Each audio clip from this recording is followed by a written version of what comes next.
नमस्कार, स्वागत आप सभी का। आपके साथ मैं हूं पुनीत और आप देख रहे हैं क्रिमिनल्स। 7 साल की लव स्टोरी और फिर इस लव स्टोरी में दूसरे लड़की की एंट्री। क्या अंजाम हुआ, दिखाएंगे वारदात। सवाल कर रही है कि ये कैसा इश्क है। सनक में शूट आउट की कहानी भी होगी, जब कॉल करके कातिल ने कहा बेटी की लाश मंदिर के पास पड़ी है। क्या है गोली की ये मिस्ट्री, खुलासा कुछ ही देर में। साथ ही दिल दहला देने वाले उन 5 घंटों की दहशत दिखाएंगे और सुनाएंगे जब एक सिरफिरे ने महिला और एक बच्चे को बंधक बनाकर कहा मैं इनका कत्ल कर दूंगा। खुलेगा राज। इसके अलावा 50 लाख की डकैती का कैसे पीले गमछे ने खोल दिया राज, इसका भी होगा पर्दाफाश।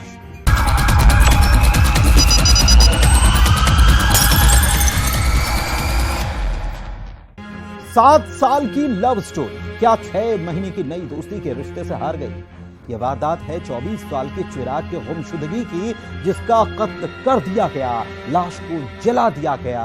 कत्ल का राज छिपाने के लिए अस्थियों को नाले में बहा दिया गया, लेकिन खुला कैसे कातिल का राज और लव ट्रायंगल की यह कहानी क्या है, दिखाते हैं।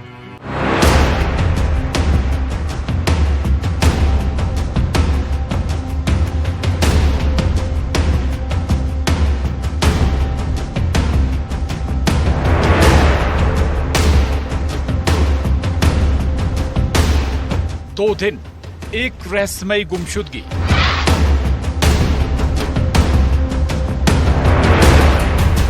वो आखिरी कॉल, वो आखिरी मैसेज।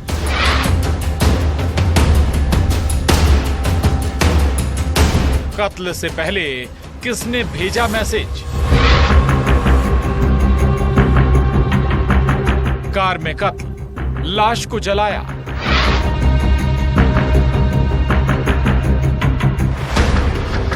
हड्डी को नाले में बहाया, राज छुपा ना पाया।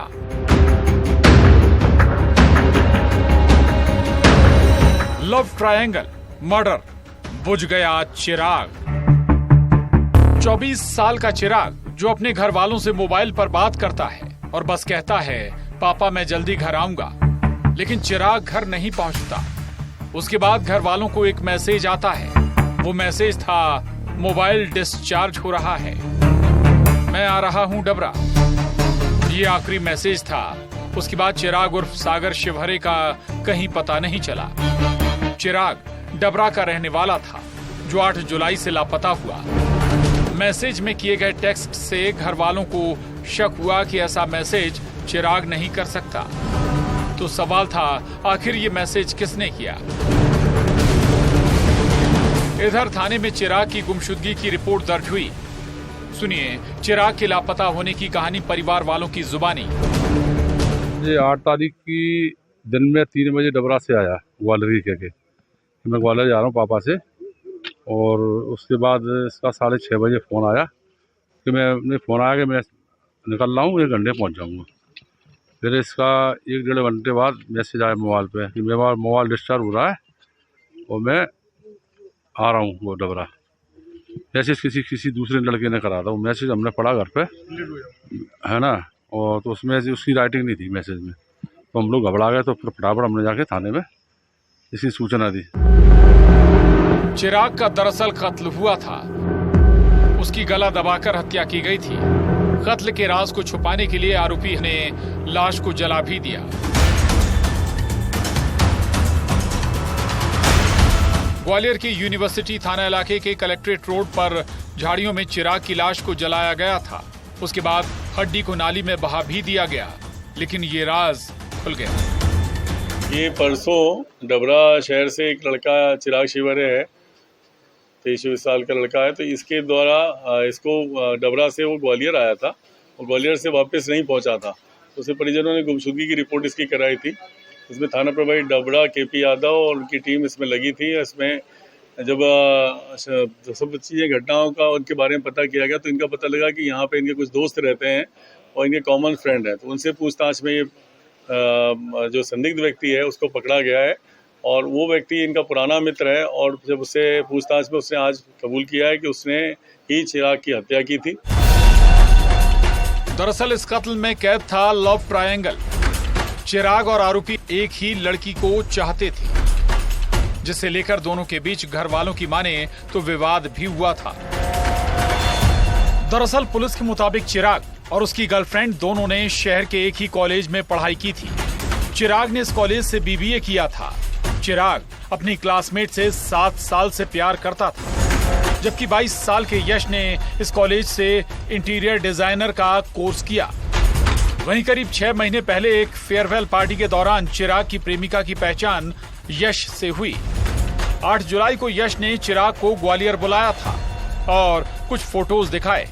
इस बात से गुस्साए चिराग का यश से झगड़ा हो गया।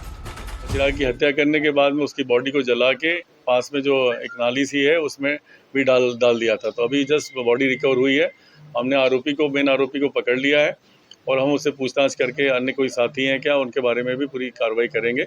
और ये बेसिकली प्रेम प्रसंग का मैटर है। इनका एक ही लड़की से किसी से प्रेम प्रसंग दोनों का था और उसमें इसने उसको बुला के उसको इस तरह से मार दिया और नशेंस तरीके से और बॉडी जला दी। लव ट्रायंगल में मर्डर की इस खौफनाक वारदात के आखिर कौन कौन राजदार हैं? क्या आरोपी का साथ किसी और ने भी दिया था? तफ्तीश जारी है। ग्वालियर से सुशील कौशिक के साथ bureau report, news 18, Madhya Pradesh, Chhattisgarh.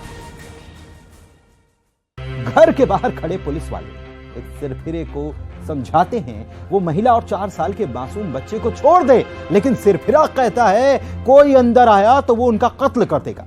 सबूत के तौर पर महिला के कटे हुए बाल भी देता है। दहशत भरे ये वो 5 घंटे हैं जब दरवाजा खुला तो अंदर का मंजर खौफनाक था।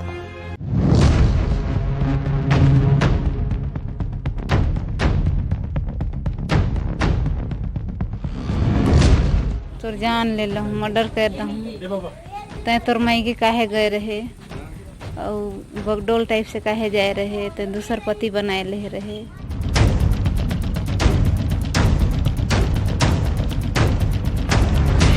कारण वो अभी जो जैसा बता रहा है कि उसकी पत्नी पर वो चरी संदेह करता है, थोड़ा उसकी मानसिक स्थिति भी ठीक नहीं है।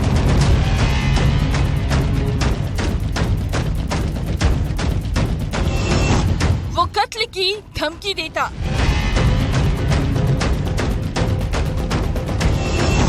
सायरन की आवाज सुन मचाता शोर, बाहर पुलिस वाले, अंदर सिरफिरा। पत्नी के काटे बाल, हैवानियत की हद पार।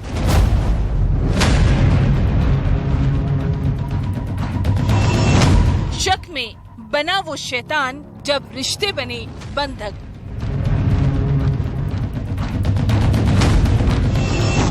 दहशत भरे वो 5 घंटे। यकीन मानिए एक एक पल यहाँ सबके लिए चुनौती भरा था।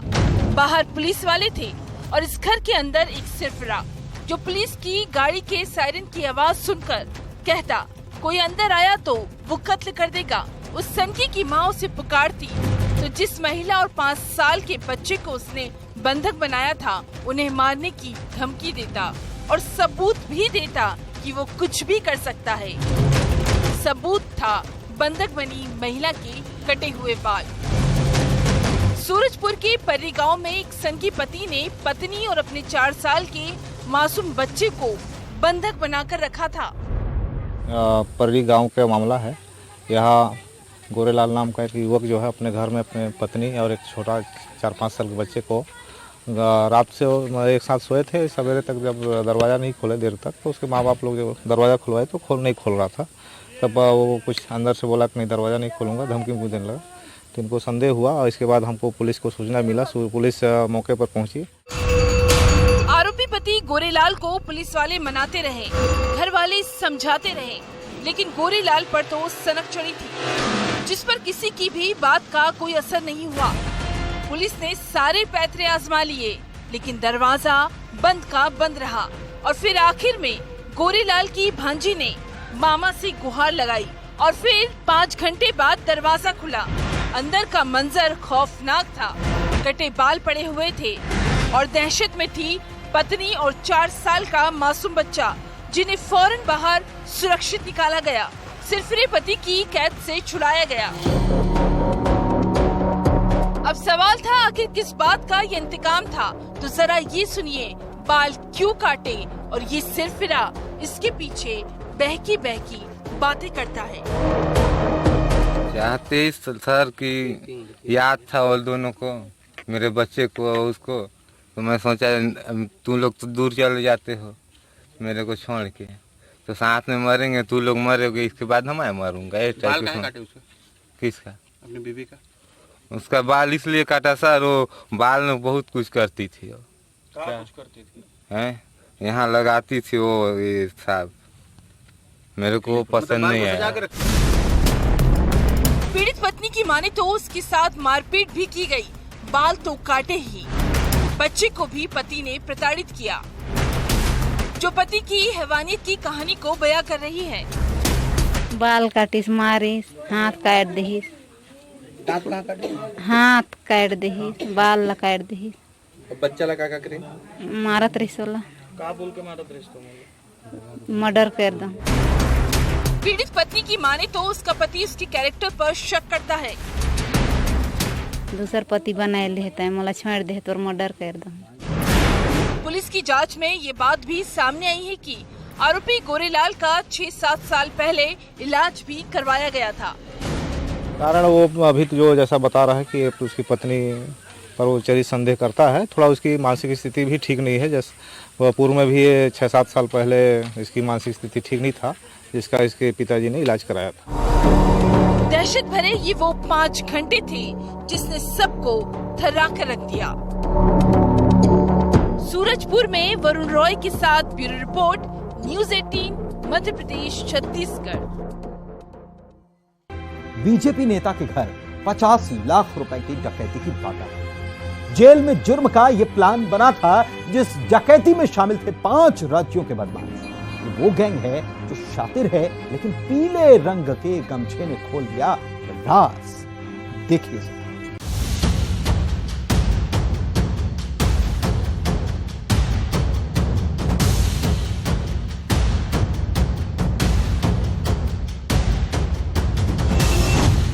मिनट 50 लाख की डकैती।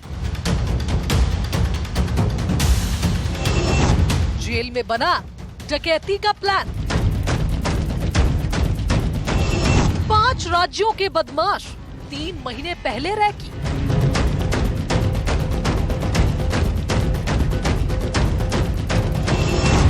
वो न्यूज देखकर अपडेट होते रहे।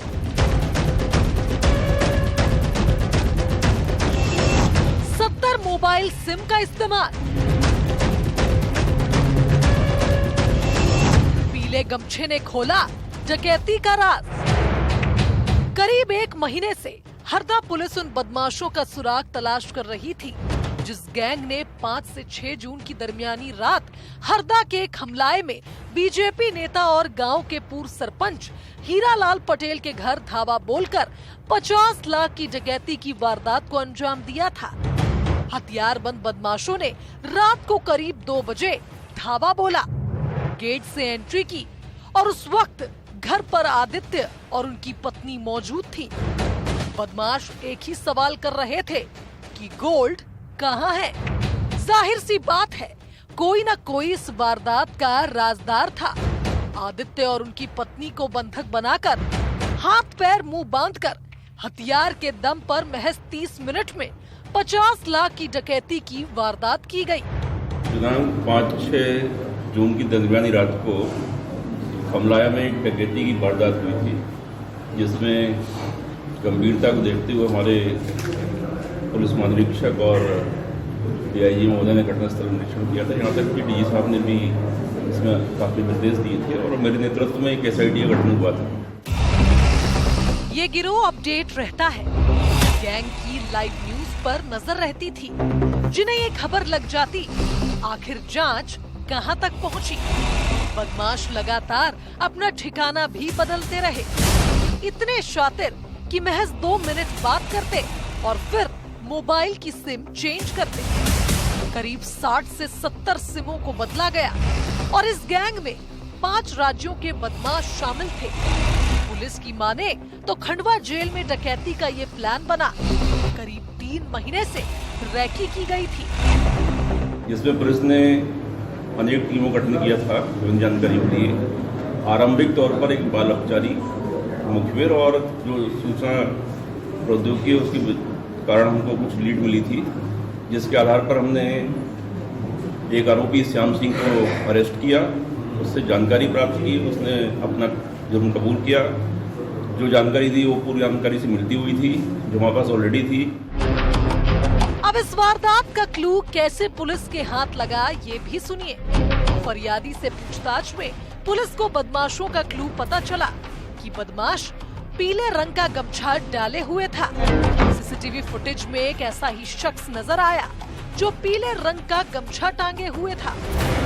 फिर उससे पूछताछ हुई और उसके बाद कड़ी दर कड़ी जुड़ती गई। मास्टरमाइंड बाबूलाल को भुसावल से गिरफ्तार किया गया। हमने इस प्रकरण के मुख्य आरोपी सरगना बाबूलाल को अरेस्ट किया और उसकी निशानदेही पर 581 ग्राम सोना, इसकी कीमत अभी करीब 34 लाख है, वो जब्त किया है। डकैती की वारदात में 8 आरोपी शामिल हैं। गैंग को पकड़ने के लिए एसआईटी बनाई गई थी। गिरोह पर 30,000 के इनाम का ऐलान भी किया गया था। आखिर इस गैंग के और कितने राज, जांच जारी है। हरदा से प्रवीण तंवर के साथ bureau report, news 18 Madhya Pradesh, Chhattisgarh. एक सिरफिरा लड़की के पिता को कॉल करता है और कहता है उनकी बेटी की लाश मंदिर के पास पड़ी है, और दूसरी बार जब वो कॉल करता है तो उस पर भी गोली चलाने की बात ही कहता है, लेकिन ये गोली उसने खुद को मारी थी। आखिर 2 कॉल और 2 गोली की मिस्ट्री है क्या? आइए इसी करते हैं पढ़ना।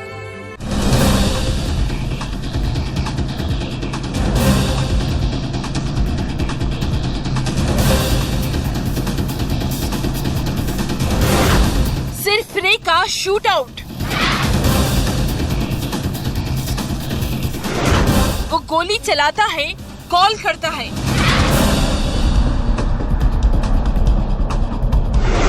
पहले कॉल पर कत्ल की खबर,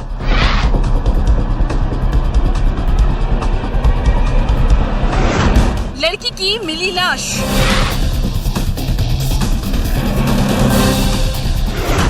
फिर खुद को मारी गोली।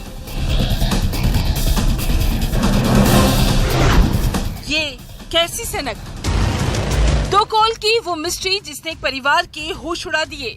जिस घर में पहला कॉल आया, जिस कॉल पर कहा गया आपकी बेटी की लाश मंदिर के पास पड़ी है, ये कॉल सुनकर ही घर वालों के पैरों तले जमीन खिसकना लाजमी था। दरअसल अशोकनगर के नई सराय थाना इलाके का ये मामला है। मृतका के पिता अपनी बेटी को तलाश रहे थे।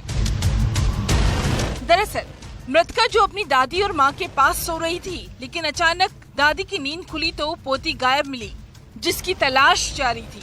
और इसी बीच उस कॉल का आना, जैसे ही घर वाले और पुलिस उस इलाके में पहुंचे, लड़की की लाश मिलती है। तभी एक और कॉल आया। इस कॉल पर कहा गया था मैंने खुद को भी गोली मार ली है। ये कॉल करने वाला नीतू रघुवंशी है। ये बोला था कि गोली में राधिका मरी पड़ी है माता के मंदिर में। कौन है? नीतू रघुवंशी ने का फोन आया था। आखिर शूट आउट की ये मिस्ट्री क्या है? लड़की क्यों इतनी रात में मंदिर गई थी? मृतका के परिवार वालों के मुताबिक उन्हें ना तो लड़की ने कुछ बताया था, ना ही उन्हें इस बात की खबर है। पुलिस वहाँ पहुँच गई। इसके बाद में फिर उसका कॉल आया दोबारा, जब पुलिस मौजूद थी तो उसने बोला कि मैंने खुद गोली जो है क्यों नहीं के पास पड़ा। दूसरा एक लड़के को गिरफ्तार किया है, वो कौन है? विकास। पुलिस ने गिरफ्तार किया उसको। विकास रघुवंशी और नीतू रघुवंशी ने दोनों मिलकर ये षड्यंत्र रचा है मेरी लड़की को मारने के। मृतका के परिवार वालों की माने तो एक दिन पहले आरोपी नीतू ने हवाई फायर किया था, दहशत फैलाई थी, जो बार बार एक ही बात कह रहा था कि मार दूंगा, लेकिन किसे मारने वाला था उसका नाम नहीं लिया था। एक रोज और आगे कट्टा फहरा रहा था, गोली फायरिंग कर रहा था, मार दूंगा ये कह रहा था। उस टाइम किसी का नाम लिया था कि उसने मारा? नाम नहीं लिया। आखिर शूटआउट की ये मिस्ट्री क्या है? क्यों लड़की की गोली मारकर हत्या कर दी गई? इस मामले में मृतका के पिता नीतू रघुवंशी और विकास पर बेटी की हत्या का आरोप लगा रहे हैं। आखिर विकास का रोल क्या है? गोली की इस गुत्थी में और कितने राज कैद हैं? अशोकनगर से समीर द्विवेदी के साथ bureau report, news 18, Madhya Pradesh, Chhattisgarh. और अब कत्ल का वो लाइव वीडियो जो यकीनन होश उड़ा दे। जिस वारदात में कातिल हैवानियत की हदें पार करते हैं, कैसे कत्ल के मास्टरमाइंड के होश उड़े और कैसे हत्यारे का निकाला गया जुलूस, कैसे दहशत की हवा हो गई टाइट, देखिए जरा।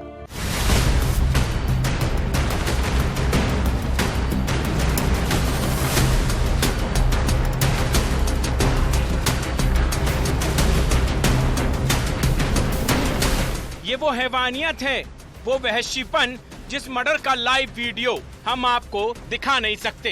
इस वीडियो में इंसान से शैतान बने ये लोग लाठी डंडे से पीट पीट कर एक शख्स की बेरहमी से हत्या कर देते हैं। कत्ल का मास्टरमाइंड है अमर सारवान, जिसने राजेश ताड़े की बेरहमी से हत्या की थी। जिस कत्ल के बाद मृतक के परिजनों का गुस्सा ऐसे फूटा कि थाने के सामने परिवार इंसाफ मांग रहा था। बुरहानपुर के लालबाग थाना इलाके में ये वारदात हुई थी। अमर सारवान और उसके साथी लोग जो थे, ऐसे कुल मिला के 5 लोगों ने एक ताड़े करके लड़का था, उसके साथ मारपीट करी, जिसमें उसकी मृत्यु हो गई। तो उसमें 302 का मामला कायम करके आज जो है वो अमर सारवान को पुलिस ने हिरासत में ले लिया है। उसके खिलाफ NSA की कार्रवाई की गई है। कत्ल के मास्टरमाइंड गुंडे बदमाश अमर सारवान के घर के अवैध निर्माण पर प्रशासन का एक्शन ऐसे हुआ, बुलडोजर चला। बेसिकली हमारे द्वारा जो है वो उसको जहाँ पे भी जो घटना स्थल था, जैसे कि सामने वाला व्यक्ति जिसकी डेथ हुई है, उसको उसके द्वारा एक जगह पे किसी व्यक्ति के थ्रू बुलवाया गया, फिर वहाँ पे उससे मारपीट की गई, फिर वो भागने के लिए किसी दूसरी जगह पे आया, वहां से मतलब इस तरीके से वो घटनाक्रम क्या क्या हुआ वो समझने के लिए आरोपी को जो है वो घटनास्थल पे जगह जगह पे पुलिस लेके भी गई। हत्यारा पुलिस के शिकंजे में फंसा और फिर कातिल का जुलूस निकाला गया, जिस जुलूस में इस कातिल की हेकड़ी ऐसी निकली। जब लोगों के द्वारा उसको अप्रिशिएट किया गया है तो वो एक अच्छी बात है, मगर इसमें एक व्यक्ति का लॉस हुआ है। हमारा पूरा प्रयास यही रहेगा कि इसमें हम लोग सख्ती से कार्रवाई करें और जो गुनहगार है उसको हम लोग सजा इंश्योर करवाए। कत्ल की ये वो वारदात थी जिसमें 1 महीने पहले भी विवाद हुआ था। पुरानी रंजिश में ये बदलापुर वाकई दिल दहलाने वाला है। बुरहानपुर से गणेश वाविस्कर के साथ bureau report, news 18, Madhya Pradesh, Chhattisgarh. और इसी के साथ आज क्रिमिनल्स में बस इतना ही। मुझे और मेरी पूरी टीम को दीजिए इजाजत। आप रखिए अपना ख्याल। नमस्कार।